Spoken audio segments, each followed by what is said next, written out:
En la sección 8 de Consejos y Máximas, Schopenhauer discute el valor de la reflexión y la autoexaminación.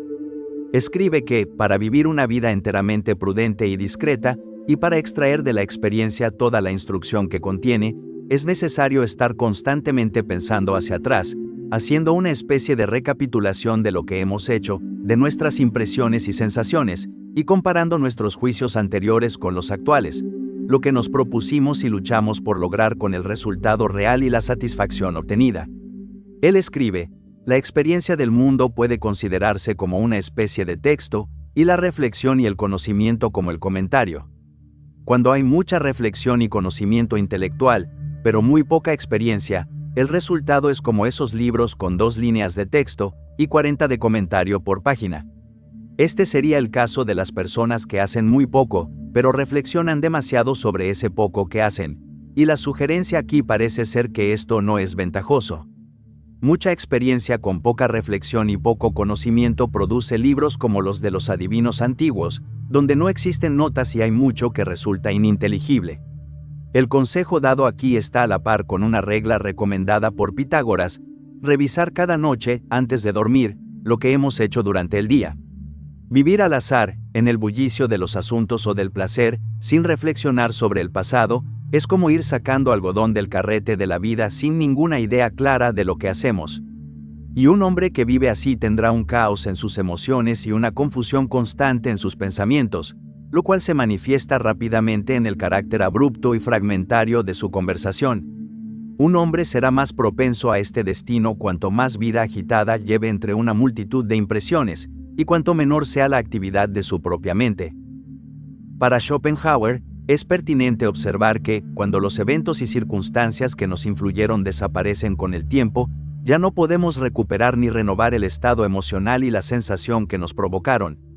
Pero sí podemos recordar lo que nos llevaron a decir o hacer respecto a ellos, y esto constituye, por así decirlo, el resultado, la expresión y la medida de esos eventos.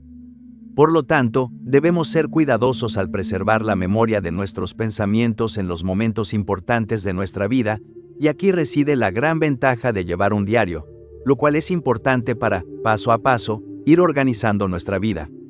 La sección 11 de Consejos y Máximas trata de cómo debemos hacer planes y cómo reaccionar cuando estos fallan. Aquí está lo que escribe: dale una consideración madura y repetida a cualquier plan antes de proceder a ejecutarlo.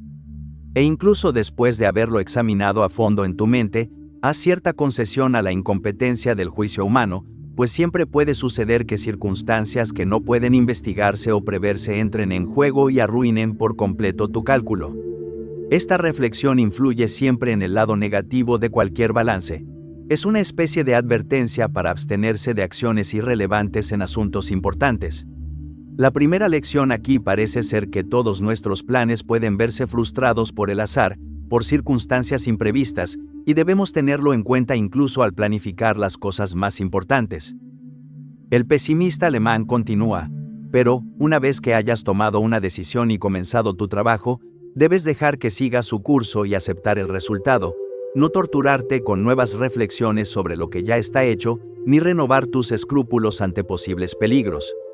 Libera tu mente del tema por completo y rehúsa volver a él, seguro de que le prestaste la debida atención en el momento adecuado. Este es el consejo que ofrece un proverbio italiano que Goethe tradujo así: asegura bien las cinchas y luego cabalga con valentía. En otras palabras, no te cuestiones a ti mismo una vez tras otra, planea y calcula en el momento adecuado y, cuando llegue la hora de actuar, sigue adelante con el plan sin quedar atrapado en un remolino de dudas y vacilaciones. Y si a pesar de eso fracasas, es porque todos los asuntos humanos son juguete del azar y del error. Sócrates, el más sabio de los hombres, necesitaba la voz de advertencia de su buen genio, o daimon, para poder hacer lo correcto en lo que concernía a sus propios asuntos personales. Esto implica que el intelecto humano, por sí solo, es incompetente para ese propósito. Aquí tenemos una observación interesante. El mismo Sócrates dependía de un consejero divino para asegurar su conducta correcta y evitar errores graves, lo cual sugiere que, sin esa guía, su razón no habría sido suficiente. Y de eso podemos tomar una lección: si el hombre más sabio requiere ayuda divina para obrar bien, No podemos esperar nosotros alcanzar grandes éxitos o sabiduría únicamente con nuestras propias fuerzas. Existe un dicho, según el cual, cuando nos sucede una desgracia, la culpa, al menos en cierto grado, corresponde a nosotros mismos. Si esto no es absolutamente cierto en todos los casos, sí lo es en la gran mayoría. Incluso parece que esta verdad tiene mucho que ver con el esfuerzo que la gente hace por ocultar, en lo posible, sus desgracias, y presentar la mejor cara que puedan, por miedo a que esas desgracias revelen cuánto de culpables son ellos mismos. Para Schopenhauer, cuando algo nos sale mal, cargamos, al menos en parte, con la responsabilidad. Esto queda, de algún modo, evidenciado por el hecho de que las personas suelen evitar que otros sepan que están sufriendo y en desgracia. En la medida en que nos invita a no externalizar completamente las causas de nuestra miseria, infortunio e infelicidad, puede ser útil, porque evita que perdamos toda agencia y que culpemos siempre a los demás. Este es otro paso fundamental para que empecemos a organizar nuestra vida. En la sección 12 de Consejos y Máximas, el pesimista alemán nos aconseja cómo manejar las desgracias que ya han pasado. Esto es lo que escribe: en el caso de una desgracia que ya ha ocurrido y que, por tanto, no puede ser modificada, no debes permitirte pensar que podría haber sido de otra forma, y menos aún que habría podido evitarse con tal o cual medio. Reflexiones de este tipo solo añadirán sufrimiento y lo harán intolerable, convirtiéndote en un torturador de ti mismo. Luego, recuerda la historia del rey David. Lloró y ayunó para que su hijo se recuperara, pero cuando murió, se sacudió las manos y no volvió a pensar en ello. Schopenhauer nos dice aquí algo que suena como un excelente consejo paterno. Si el infortunio está en el pasado y no puede cambiarse, no pierdas tiempo imaginando otros mundos donde no ocurrió. No te castigues pensando en lo que podrías haber hecho de otra forma. Como el rey David, intenta cambiar las cosas mientras es posible. Una vez la desgracia se ha fijado, acéptala y sigue adelante. Por bueno que sea este consejo, es unilateral y parcial.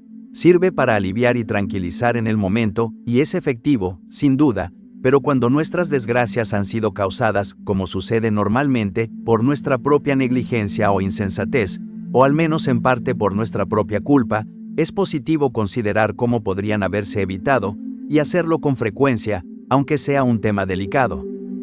Si hemos cometido errores evidentes, no debemos, como solemos hacer, tratar de disimularlos ni buscar excusas o pretextos.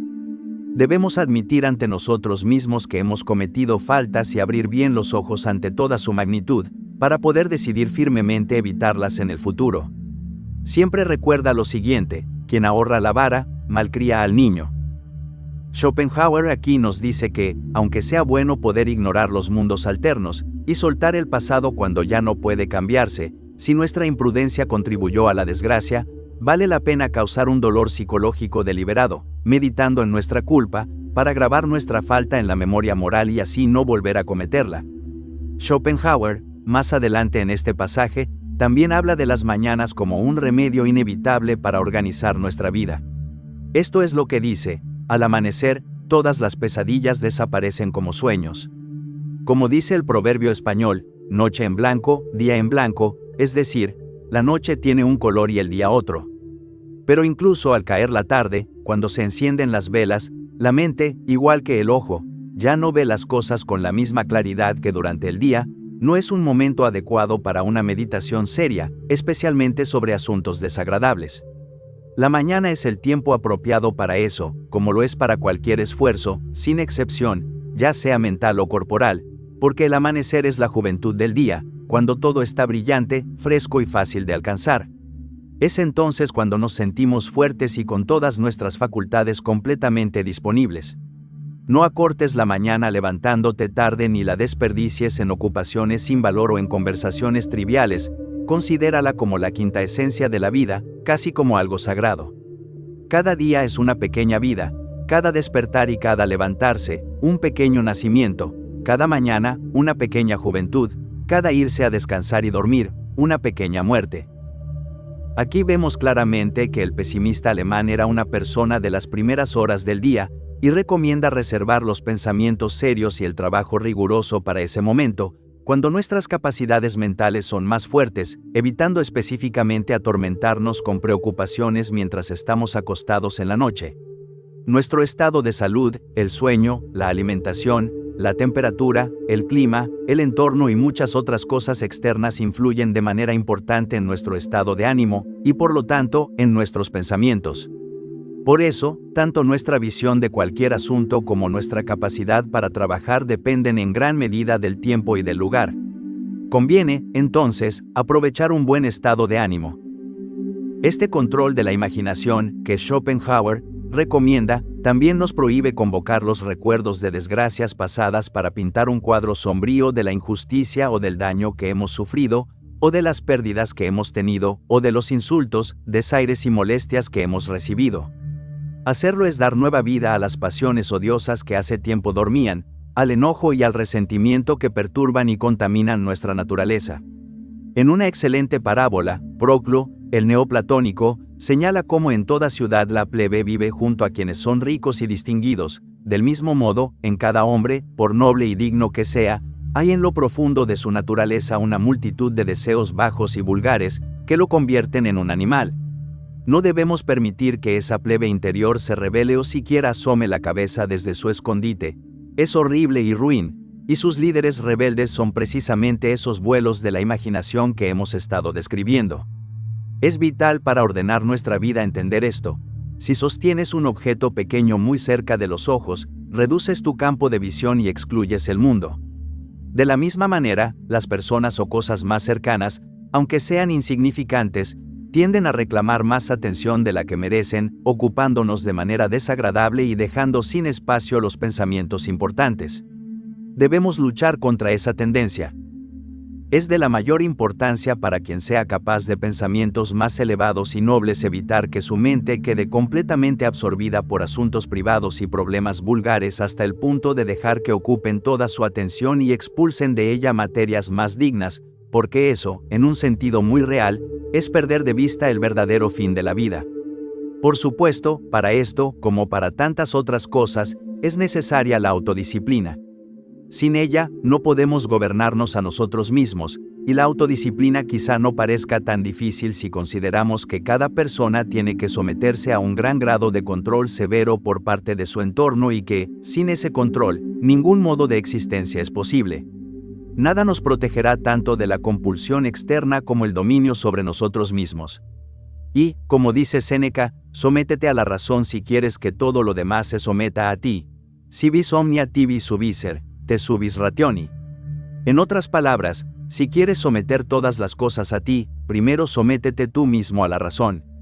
La autodisciplina también es algo que tenemos en nuestro propio poder y, si llega el peor de los casos y toca una parte muy sensible de nuestro ser, siempre podemos relajar su severidad. Pero los demás no prestarán ninguna consideración a nuestros sentimientos, y si tienen que emplear la compulsión, nos tratarán sin piedad ni misericordia. Por lo tanto, será prudente anticiparnos a la compulsión mediante el autocontrol. Lo que Schopenhauer parece recomendar aquí es una especie de principio estoico de autocontrol deliberado. Vamos a ser limitados, dirigidos y controlados por otros, pero, en la medida en que podamos adelantarnos a esto y minimizarlo mediante un ejercicio temprano del autocontrol racional, estaremos sujetando el círculo, por así decirlo, más cerca del centro, donde una restricción menor impuesta por nosotros mismos puede prevenir una coacción mucho mayor ejercida por otros y por nuestras circunstancias. Entender esto es una de las partes más importantes de organizar nuestra vida. La sección 16 de Consejos y Máximas nos dice lo siguiente: debemos poner límites a nuestros deseos, frenar nuestras aspiraciones, moderar nuestra ira, recordando siempre que un individuo solo puede alcanzar una parte infinitesimal de todo aquello que vale la pena poseer y que, por otro lado, todos deben soportar muchos de los males de la vida. Y si no cumplimos esta regla, ninguna posición de riqueza o poder nos impedirá sentirnos miserables. Esto es lo que Horacio quiere decir cuando nos recomienda estudiar cuidadosamente e indagar diligentemente qué es lo que mejor promueve una vida tranquila, no dejarnos agitar constantemente por deseos, miedos o esperanzas inútiles sobre cosas que, después de todo, no valen tanto. Es un consejo interesante que, básicamente, nos dice: pon límites a tus deseos, frena tus aspiraciones, modera tu ira. No apuntes a vivir una vida muy feliz o muy placentera, sino una vida tranquila, una vida en la que puedas disfrutar lo que llegue, tomar lo bueno que te toque y soportar lo que debas sin que tus expectativas subjetivas te condenen a sentirte desdichado. Para Schopenhauer, una forma decisiva de organizar nuestra vida es reconocer la importancia de hacer cosas. De hecho, en la sección 17 de Consejos y Máximas habla de esto cuando dice: la vida consiste en movimiento, dice Aristóteles, y tiene evidentemente razón. Existimos físicamente porque nuestro organismo es sede de un movimiento constante, y si queremos existir intelectualmente, solo puede ser mediante una ocupación continua. La verdad es que nuestra naturaleza es esencialmente inquieta, muy pronto nos cansamos de no tener nada que hacer. Aquí podemos pensar en lo que Pascal llama diversión, el impulso irresistible a la acción. Este impulso a la actividad debe ser regulado, es necesario introducir cierto método en él, lo cual aumenta por sí mismo la satisfacción que obtenemos. La actividad, hacer algo, si es posible crear algo, y en cualquier caso aprender algo, es una fortuna enorme para el hombre. Un hombre quiere usar su fuerza, ver si puede, ver qué efecto produce. Y obtendrá la satisfacción más completa si logra hacer o construir algo, sea una cesta o un libro. Existe un placer directo en ver cómo un trabajo crece día tras día bajo nuestras manos hasta que finalmente está terminado. Aquí pienso en la observación de Anaxágoras sobre la importancia de hacer, de crear algo real, como un elemento fundamental de la felicidad, salir de la mente y relacionarse con el mundo. El pesimista alemán concluye con lo siguiente: ¿con qué frecuencia los largos viajes emprendidos por placer vuelven al hombre francamente infeliz, porque la falta de cualquier ocupación lo expulsa de su elemento natural? Podríamos llamar a esto la miseria del ocio sin dirección. Tener todas las necesidades satisfechas es algo intolerable, el sentimiento de estancamiento que producen los placeres que duran demasiado. El espíritu de investigación que intenta dominar su tema siempre encuentra algo placentero en la lucha y en la victoria, y si un hombre no tiene oportunidad de excitarse de esa manera, hará lo posible por crear una. Según su inclinación individual, cazará, jugará, y guiado por este elemento inadvertido de su naturaleza, buscará una pelea con alguien, tramará un plan o una intriga, o se dedicará al engaño y a las conductas más ruines. Todo con tal de poner fin a un estado de reposo que le resulta intolerable. Es una reflexión interesante sobre la necesidad de superar dificultades. El pleno deleite de existir, de estar vivo, consiste justamente en superar obstáculos. No se encuentra en tener todos los deseos satisfechos. La felicidad no es un estado de reposo donde simplemente flotamos con todas nuestras necesidades cubiertas. La felicidad de vivir, es cuestión de hacer, de lograr, de vencer. Y esto vale tanto para la vida intelectual y espiritual como para la vida material y física. Quizás aquí también podemos conectar con una observación de Aristóteles. Podríamos preguntar a cualquier persona con qué actividad llena sus horas de ocio. Sabemos por Joseph Pieper que estar en ocio significa comprometerse con un tipo particular de actividad valiosa, no significa simplemente no hacer nada. Como sugiere Schopenhauer, casi como un psicólogo temprano, esto sería una miseria para cualquiera, y especialmente para el tipo de hombre que sabe que tiene grandeza en sí, que podría hacer más, que está impulsado a reunir materiales de la vida para crear y realizar algún gran proyecto. Para Schopenhauer, la manera de fortalecer el cuerpo es imponerle gran cantidad de trabajo y esfuerzo en los días de buena salud, ejercitarlo tanto como un todo como en sus diversas partes, y habituarlo a resistir todo tipo de influencias nocivas. Pero, frente a la aparición de cualquier enfermedad o trastorno, debe adoptarse el curso contrario, emplear todos los medios para cuidar el cuerpo y evitar cualquier esfuerzo. Aquello que está enfermo y debilitado no puede ser fortalecido. El pesimista alemán escribe: es de suma importancia permitir al cerebro la cantidad completa de sueño necesaria para restaurarlo, pues el sueño es para la naturaleza total del hombre lo que darle cuerda es para un reloj. Exceder esa medida es una mera pérdida de tiempo, porque si se duerme demasiado, el sueño incrementa en duración lo que pierde en profundidad. Aquí el pesimista alemán añade una nota interesante, y cito: el sueño es un préstamo de la muerte, tomado para sostener y renovar la parte de la vida que se agota durante el día, o podría decirse que el sueño es el interés que debemos pagar sobre el capital que será cobrado en la muerte, y cuanto mayor sea la tasa de interés y más regularmente se pague, más se pospone la fecha del vencimiento. Debe entenderse claramente que el pensamiento no es más que la función orgánica del cerebro y que debe obedecer las mismas leyes de esfuerzo y reposo que cualquier otra función orgánica. Así como la función del estómago es digerir, la función del cerebro es pensar. Un hombre debe acostumbrarse a considerar sus capacidades intelectuales únicamente como funciones fisiológicas y administrarlas como tales, cuidándolas o ejercitándolas según corresponda, recordando que todo tipo de sufrimiento físico, enfermedad o trastorno, en cualquier parte del cuerpo, tiene efectos sobre la mente. Esta es la forma definitiva de organización vital.